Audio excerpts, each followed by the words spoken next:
দেখো, ডোপামিন কিভাবে তোমার মস্তিষ্ককে ধ্বংস করছে। সোশ্যাল মিডিয়া তোমার সময় এবং বিশ্বাস কেড়ে নিনে। কখনো কি মনে হয়েছে তুমি অনেক কিছু করতে চাও কিন্তু মন যেন কোথাও আটকে থাকে?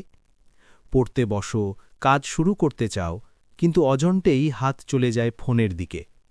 কয়েক মিনিটের জন্য ভাবো, কিন্তু কখন যে 1 ঘন্টা কেটে যায় টেরই পাও না।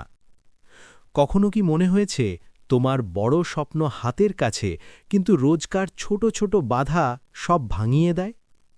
প্রতিদিন একটু একটু করে এগোতে চাও, কিন্তু ক্লান্তি, হতাশা, বিলম্ব চলতে থাকে। একদিন ভালো শুরু, পরের দিন সব থেমে যায়। মাস গড়ায়, স্বপ্ন দূরে সরে যায়।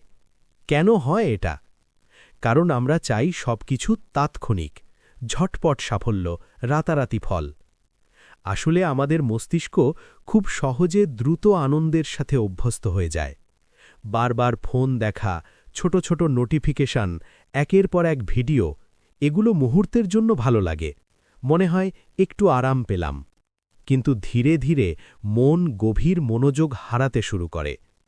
তখন পড়াশোনা কঠিন মনে হয়, কাজ শুরু করতে ইচ্ছে করে না, স্বপ্নগুলো দূরে সরে যেতে থাকে, আর নিজের ভেতরে অদ্ভুত এক হতাশা জমে যায়। কিন্তু সত্যি কথা, সব বড় সাফল্য আসে ধৈর্য আর ধারাবাহিকতা থেকে। রোজ একটু একটু করে এগোলে ছোট অভ্যেস সোনার পাহাড় গড়ে। যারা হাল ছাড়ে না তারাই জিতে। কিন্তু একটা সত্যি মনে রাখা খুব জরুরি, যে আনন্দ এখন খুব সহজে পাওয়া যায় সেটাই ধীরে ধীরে তোমার শক্তি কমিয়ে দেয়। তাই নিজের জন্য একটা ছোট নিয়ম তৈরি করো। মুহূর্তের আনন্দ নয়, ধৈর্য আর নিয়ন্ত্রণ বেছে নাও। এখন থেকে শুরু করো এই 3টে সিম্পল নিয়ম। প্রতিদিন 1 ঘন্টা শুধু একটা গুরুত্বপূর্ণ কাজে ফোকাস। ছোট লক্ষ্য সেট করো, আজ 3টি কাজ সঠিক সময়ে শেষ করব, এটাই যথেষ্ট। ট্র্যাক রাখো, প্রতি সপ্তাহে দেখো কত দূর এগিয়েছ। কারণ যে মানুষ নিজের মনকে নিয়ন্ত্রণ করতে পারে তার ভবিষ্যৎ কেউ ধ্বংস করতে পারে না।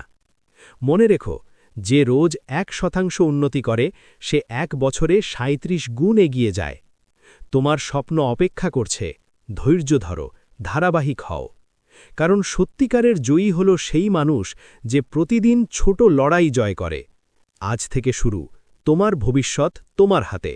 যদি এই ভিডিও ভালো লেগে থাকে তাহলে লাইক, শেয়ার অ্যান্ড সাবস্ক্রাইব করো। তোমাদের একটি লাইক আমাদের উৎসাহিত করে।